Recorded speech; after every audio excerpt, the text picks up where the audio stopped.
At Brookfield Preparatory Academy, image meant everything. The manicured lawns, the blazers pressed to perfection, the promise that its students would become leaders of tomorrow. But beneath that polish, darker hierarchies ruled the halls. And near the top stood Tyler Haskins, 17, captain of the soccer team, son of a wealthy contractor, and self-appointed enforcer of social order. Teachers described him as spirited. Students had another word, mean. Tyler's charm fooled adults, but his peers knew the truth. His jokes cut deep, and his pranks left marks no teacher ever saw. Every semester, he chose a new target.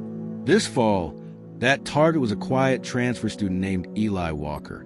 Eli arrived mid-September, pale, reserved, and unremarkable at first glance. He wore the wrong shoes, carried an old backpack, and seemed allergic to eye contact. He wasn't poor. That much was clear from his brand-new textbooks. But he was different. And at Brookfield Prep, different meant vulnerable. Within a week, Tyler's group had branded him the Ghost. They mimed shivers when he walked past, whispered jokes about him talking to himself, even changed his locker nameplate to Casper. Eli never retaliated. He kept his head down and his answers short. That silence only encouraged Tyler. On October 3rd, during lunch, Tyler's friends decided to get some content. One filmed on his phone while Tyler walked past Eli's table, bumping into him accidentally and spilling a full carton of chocolate milk across his tray. The cafeteria erupted in laughter. Tyler bowed theatrically. Looks like someone's lunch just ghosted. Eli froze. He didn't cry, didn't shout, just stood, collected his soggy notebook, and walked out.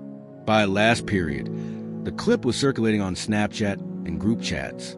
Tyler captioned it #GhostedWalker. By morning, it was gone, deleted. Every copy vanished from student phones.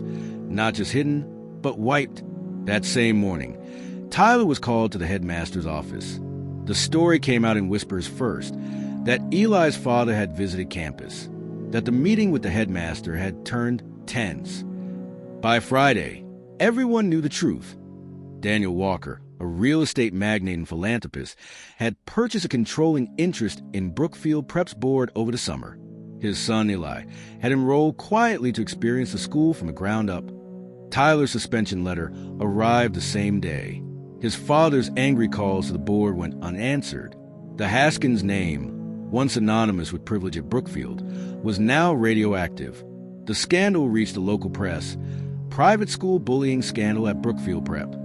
Parents demanded transparency. Alumni whispered about the milk video. The administration announced a zero-tolerance harassment policy and an internal review. Tyler was suspended for 2 weeks, but the damage was done. When he returned, his friends had distanced themselves. His old seat in the cafeteria was taken. Even teachers avoided eye contact. 3 weeks later, the Haskins family quietly withdrew him from the academy. Rumor had it that his father tried to move him to another prep school, but the story followed. Screenshots of the apology letter circulated online, tagged with #BrookfieldGhost. Eli never publicly addressed what happened. He came back to school the Monday after Tyler's suspension. Same uniform, same expressionless calm. But something had changed. He joined the Student Conduct Council that spring and helped draft a new peer accountability program, requiring all students to complete empathy training and restorative conferences. In a rare interview for the school newsletter, Eli was quoted saying, "People think silence means weakness. Sometimes it's just waiting for the right moment to speak." Under Daniel Walker's ownership, Brookfield Prep underwent a quiet transformation. The old guard, teachers who had brushed off bullying as boys being boys, retired or were replaced. A new counseling department was added, along with a digital ethics curriculum that used anonymous case studies, one of which, students suspected, was eerily similar to the milk incident. By graduation season, Tyler Haskins' name was a cautionary tale whispered to freshmen. The boy who thought he owned the school until the school owned him. In the end, no crime was committed, at least not one the police could prosecute. But in the court of public opinion, reputations were tried and sentenced. Brookfield Prep learned that power doesn't always look loud, and cruelty doesn't always leave bruises. And as one student later wrote in the yearbook's back page, The walls remember everything, even when the halls pretend to forget. Follow at Crime Scenes Point 1 for more true crime stories.